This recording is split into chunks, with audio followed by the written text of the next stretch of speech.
Submarines, massive machines that operate in the most hostile conditions on the planet. A world with no light, no air, and crushing pressures. Inner space. But there's one massive advantage to being underwater that has driven the development of submarines. And that is you can hide something this big anywhere in the world and no one can find you.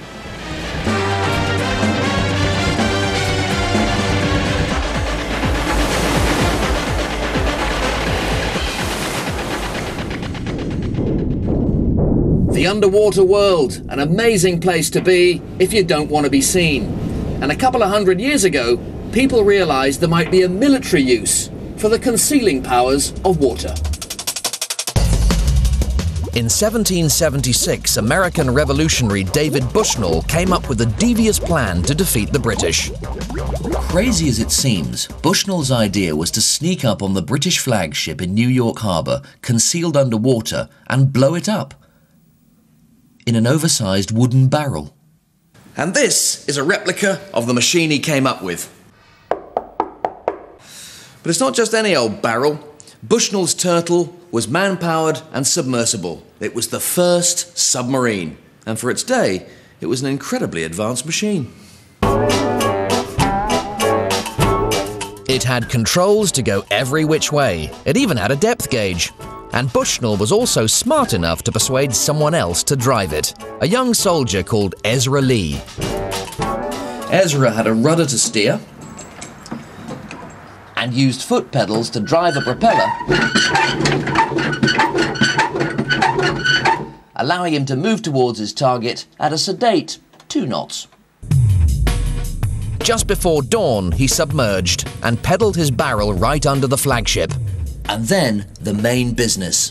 On the back of the turtle was a wooden bomb containing 70 kilograms of gunpowder attached by a rope to a screw on top of the turtle, which Ezra planned to attach to the ship's hull using another crank. But, unfortunately, he managed to position the turtle underneath an impenetrable part of the hull and couldn't get the screw to bite. Exhausted and running out of air, he surfaced, was spotted by the British and only narrowly escaped.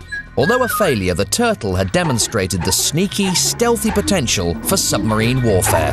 He must have been fit. It also demonstrated that a submarine on the surface is also the proverbial sitting duck.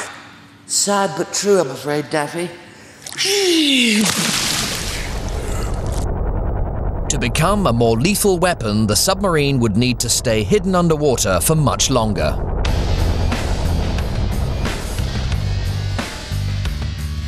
But the turtle did establish the basic principles used by all subsequent submarines.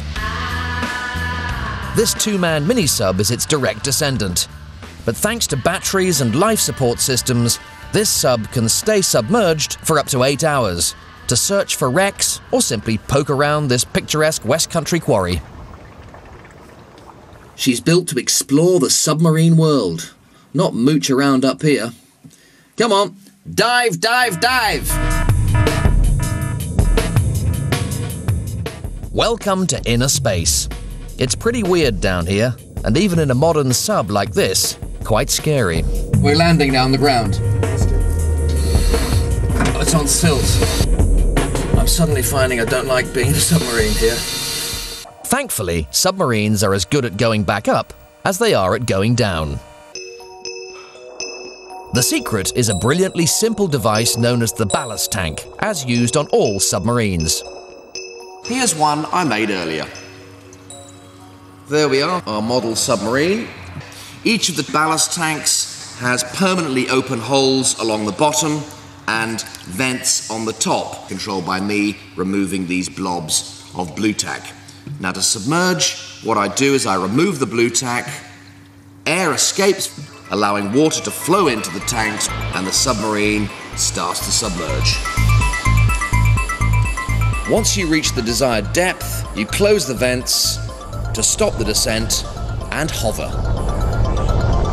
Now, surfacing is simply a matter of getting air into the tanks and the submarine returns to the surface. Simple.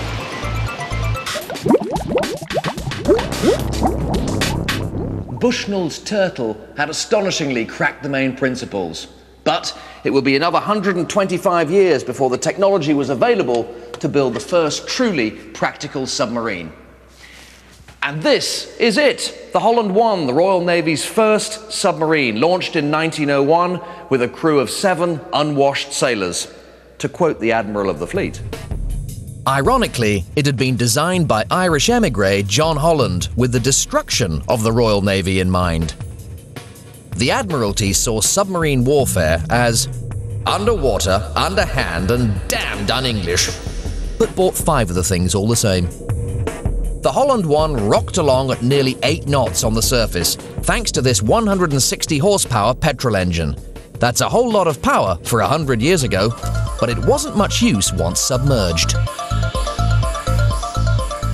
If you left your engine running underwater for more than a few seconds, you'd use up all the oxygen in your watertight container, choking your crew in the process, which is pretty bad news.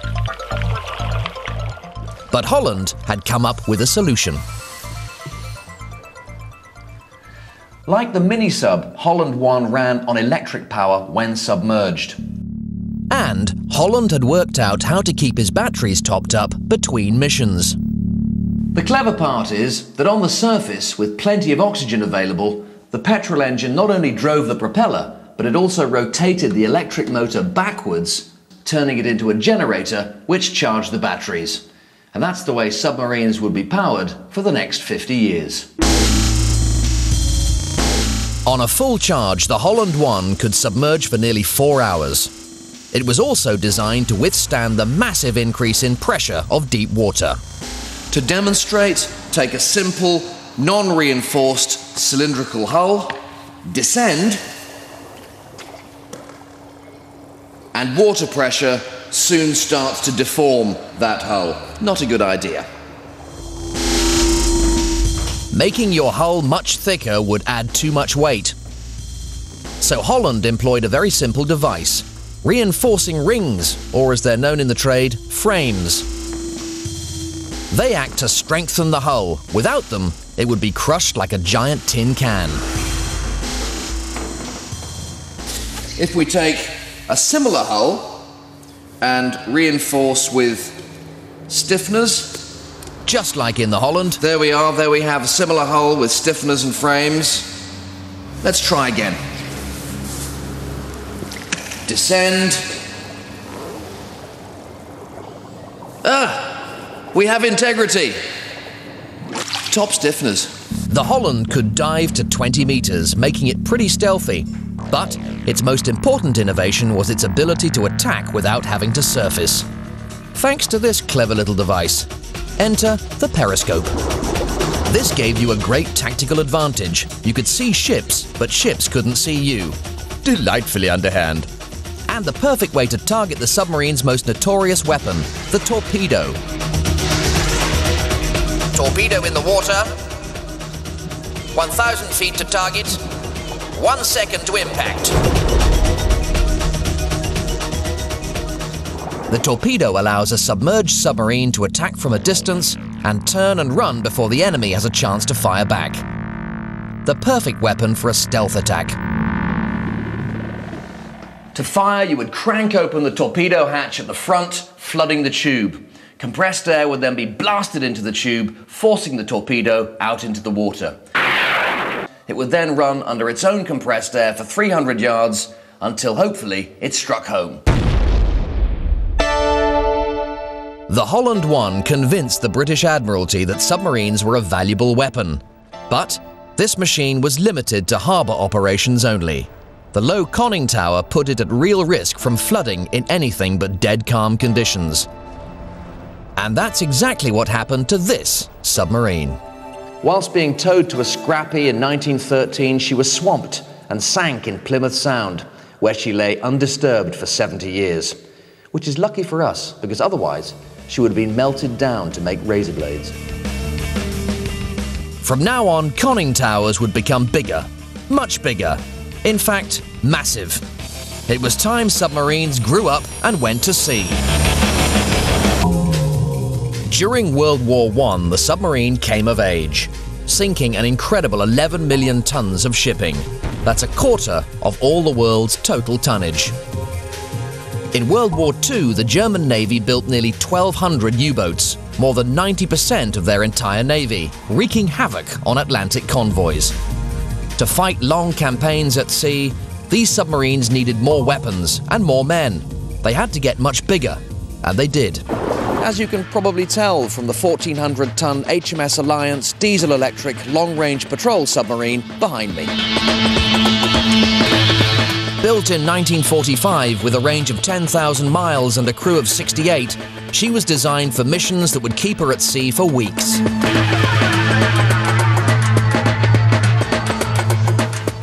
And inside, submarines had got a lot more complicated. What a place to work. There's levers and controls and dials and switches and everything everywhere. What switch? There's millions of them, for goodness sake. Go away. The Alliance would be crammed with 16 torpedoes. Weapons storage had priority over living conditions. And wherever there was a bit of extra space, you'd find bunks. But not enough bunks for everyone. So you would hot bunk, meaning that as soon as you jumped out of bed, there was someone else waiting to jump in for his turn. Lovely. Spending most of the time on the surface, you needed some pretty powerful engines.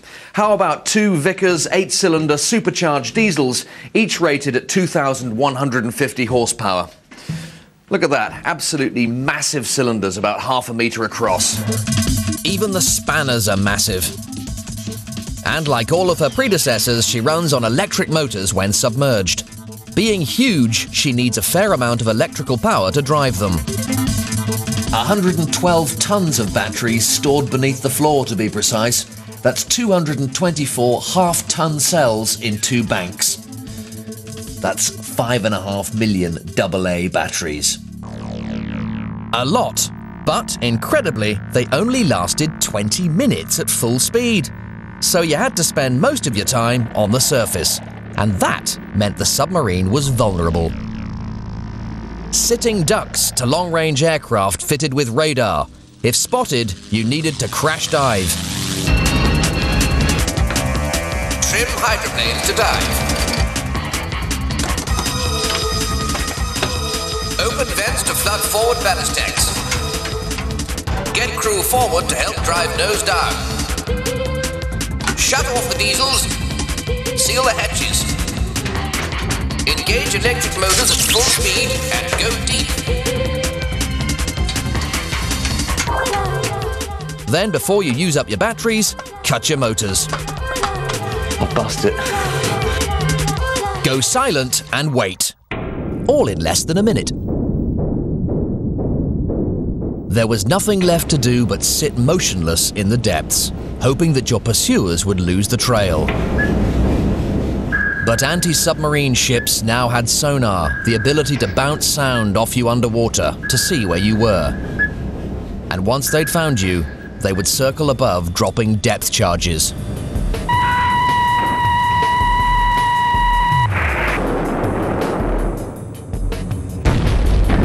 Depth charges are quite simply canisters full of explosives. Dropped or launched off the stern of a ship, they sink and detonate at a preset depth. The explosion sends out a blast of pressure waves, so even if the bomb doesn't touch it, the submarine's hull could be ruptured. With limited battery supplies, these subs just couldn't run from the increasing threat posed by depth charges. They just had to sit it out and hope for the best. It must have been terrifying. This flaw turned the tide against submarines. During the war, more than 1,000 submarines were sunk with a loss of nearly 40,000 men. This generation of subs had run its course. What was needed was a revolutionary new power source that would enable the submarine to run for much longer periods underwater, to effectively become independent of the surface.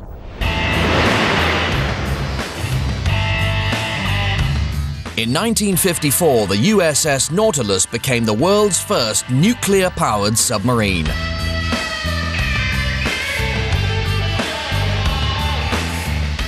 It could stay submerged almost indefinitely, and nuclear-powered, nuclear-armed submarines quickly became the most important technology of the Cold War. Just 1 kilogram of uranium, that's that much, releases the same energy as 2,500 tons of coal. That's getting on for twice the weight of that submarine. That is one substantial weight saving. Not to mention the space. Oh, and of course, no stokers required. To prove that this revolutionary new technology would transform the submarine's capabilities, in 1958, with her crew of 116 men, USS Nautilus journeyed under the polar ice beneath the North Pole, something no submarine before it could ever have achieved.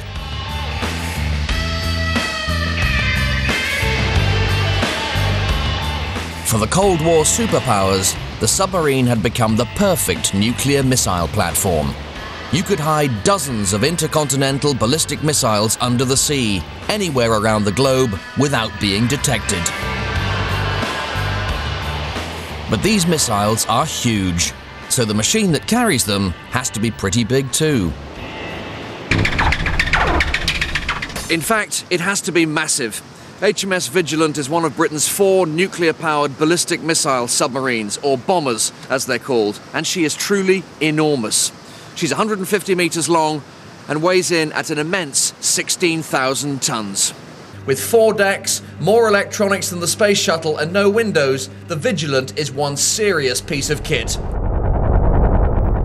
So just how do you hide something this big? The entire submarine is covered with these tiles. But they're not just any old tiles, they're what's known as anechoic tiles, which basically means they absorb sound.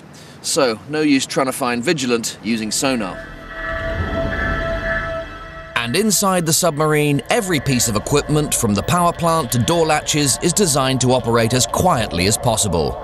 But the real key to this submarine's stealth is its ability to remain submerged for literally months at a time. And it can do that by providing its 134 crew with a life support system fit for a spacecraft. Behind this door is the key to everything. I'm not actually going back there because it's classified. The rear of the boat is in fact off limits to me. But what I can tell you is that back there is a very powerful nuclear reactor, which incidentally is about the size of a dustbin.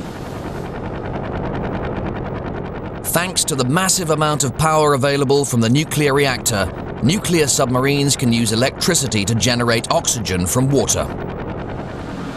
These are the sub's gills. Oxygen is generated by a process known as electrolysis.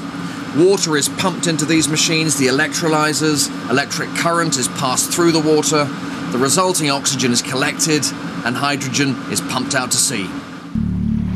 Ah, one of my favourite school experiments. 1 battery, some wire, and 2 pencils to be your electrodes.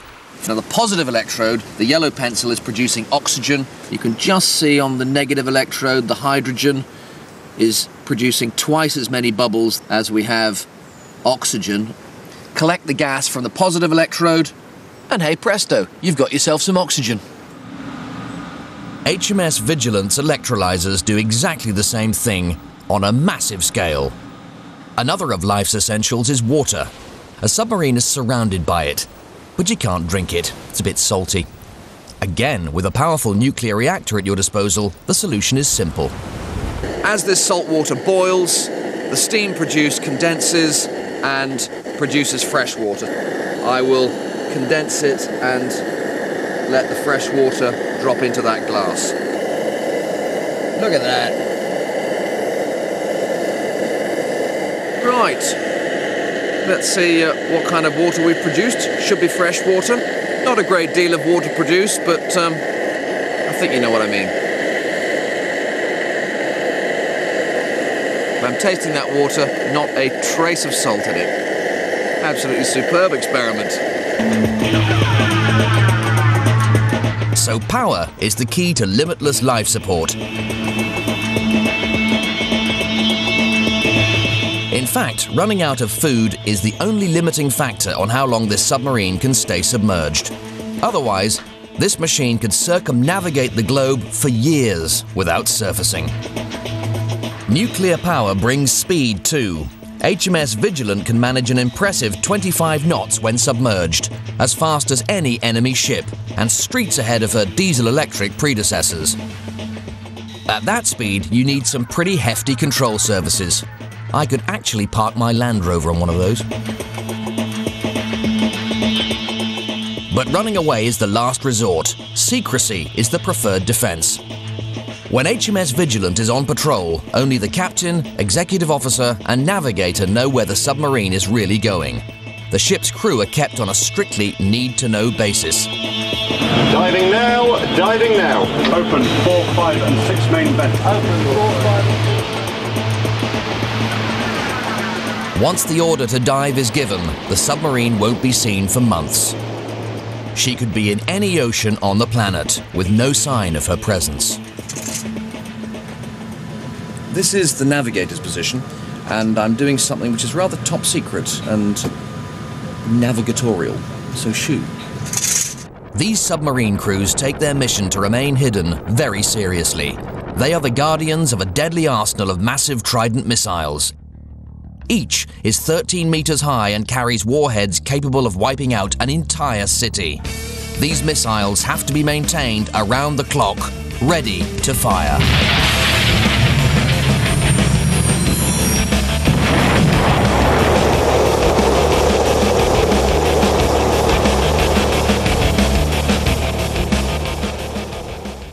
This submarine exists for only one reason, to maintain global peace, and that's a deadly serious job.